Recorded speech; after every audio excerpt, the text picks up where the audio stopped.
So the economic figures today show we're all getting poorer again, and we're led by the most incompetent Chancellor in history, Rachel Reeves. And there are some very big questions. She said she worked for 10 years at the Bank of England, turns out it was 5.5. Said she was an economist at the Bank of England, turns out she was in customer service. And on expenses, well, she had very big problems when she worked for a bank, and as a member of Parliament had a credit card taken away. Nigel Farage has never been afraid to speak his mind, and this time Rachel Reeves is in his sights. Another political controversy has erupted, and it's one that's turning heads. Reeves has repeatedly claimed she spent nearly a decade working at the Bank of England, presenting herself as a seasoned economic expert. But the facts tell a different story. Official records show she was there for just 5.5 years. That's not a minor mistake. When someone wants to manage the nation's finances, honesty isn't just important, it's essential. Well, I'm an economist. I studied economics. I got a master's in economics from the London School of Economics, and I worked as an economist at the Bank of England. That's one. Let's have Reeves on her CV. Why did you say that you'd worked at the Bank of England for a decade when in fact it was, well, it wasn't even 6 years, it was 5? I mean, that's exaggeration, isn't it? Well, I worked at the Bank of England for 6 years, between 2000 and 2006. I was employed by the Bank of England, including I spent just over a year at the British Embassy working in the economics section there, supporting the government and the bank. Why did you say it was a decade? Well, I think you're taking. I think this was one interview. I worked at the Bank of England for 6 years. I worked for then at Halifax Bank of Scotland. I think for 3 years after that. I became an MP when I was 31. But I think in the end, people want to judge me on the job that I'm doing today as Chancellor of the Exchequer. I'm qualified to do this job, but in the end, people are going to judge me. Am I growing the economy? Am I improving their living standards? That's and I'm determined to do just that. Farage didn't hold back, calling Reeves out immediately and accusing her of a pattern of misleading claims.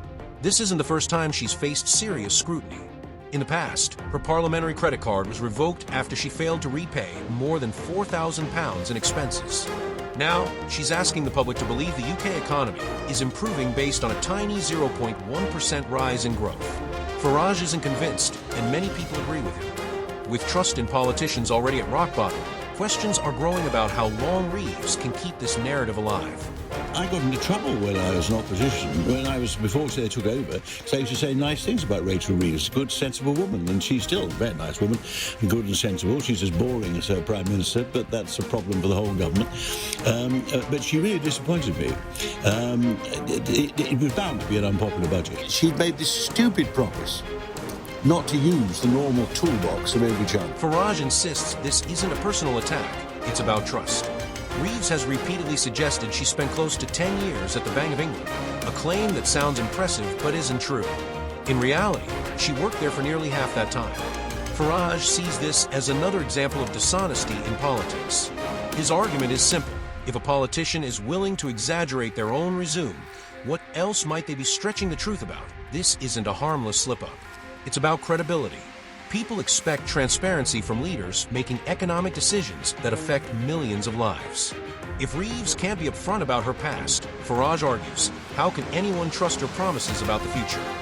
The growth numbers have come in higher than many expected, but I'm still not satisfied with the level of growth that our economy is achieving, and that's why I am determined to go further and faster in delivering the economic growth and the improvements in living standards that our country deserves. Reeves' financial history adds to the controversy. In 2015, her parliamentary credit card was withdrawn after she ran up more than £4,000 in unpaid expenses. These cards are meant strictly for work-related spending. While she wasn't the only MP involved in similar issues, that doesn't excuse it. Farage questioned how someone who struggled to manage a single credit card could be trusted with the entire economy. Financial responsibility, he argues, starts with personal accountability. This government is all about growth. Of course, there isn't any growth at all at the moment, and many would say that actually the national insurance rises, new employment legislation, the upping of the minimum wage pretty much guarantees that when the 1st of April comes and much of this kicks in, that we're really going to be in a tough spot. But no, the Chancellor has been off to Davos and come back a new woman. And we're going to have a third runway at Heathrow Airport. Well, Nigel Farage has a talent for tapping into public frustration, and right now, there's plenty of it. Rachel Reeves is under intense pressure, and the key question is whether she will address these concerns directly or hope they fade away.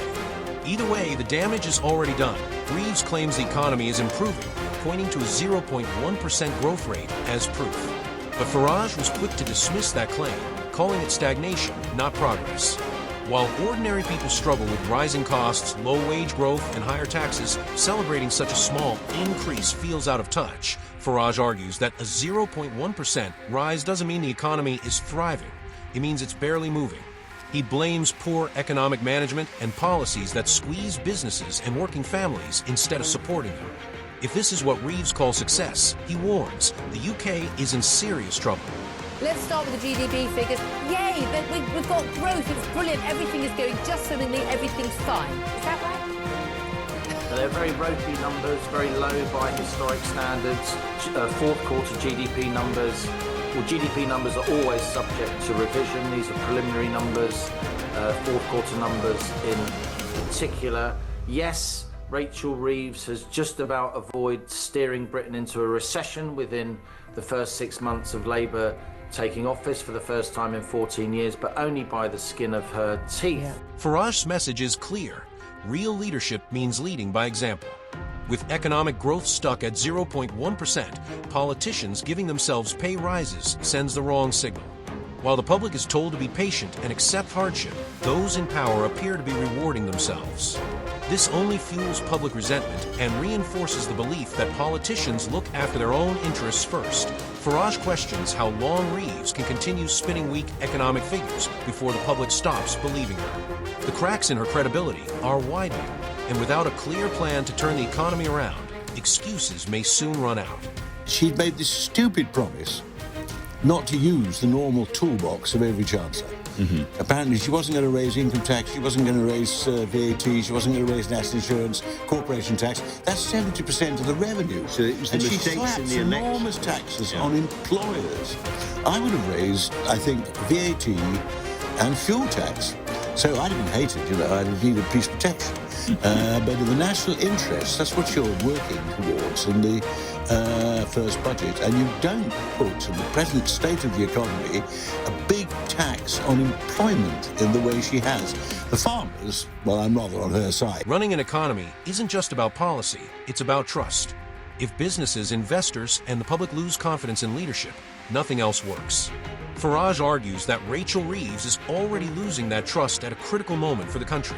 Critics are demanding answers about inconsistencies in her professional record, and calls for accountability are growing louder. Transparency in public office isn't optional, it's essential. With elections approaching, speculation is mounting about her political future and the wider impact this controversy could have on Labour. It's worth saying two main points. One was made by Richard Tice earlier. In GDP per head terms, income per head, we are in recession. We've seen income per head fall now for 2 successive quarters. Yeah.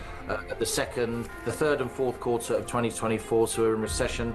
The other thing in that sense, the other thing I'd say, Julia, is within these numbers, the headline number is just about okay enough to allow Rachel Reeves to try and reset the narrative and say her policies are going to work out. Rachel Reeves remains under intense scrutiny, and Nigel Farage shows no sign of backing down.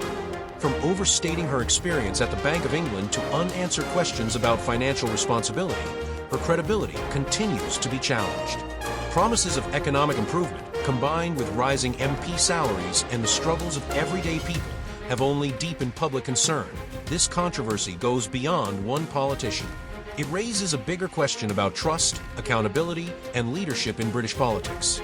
If you found this analysis helpful, don't forget to like and subscribe for more in-depth coverage.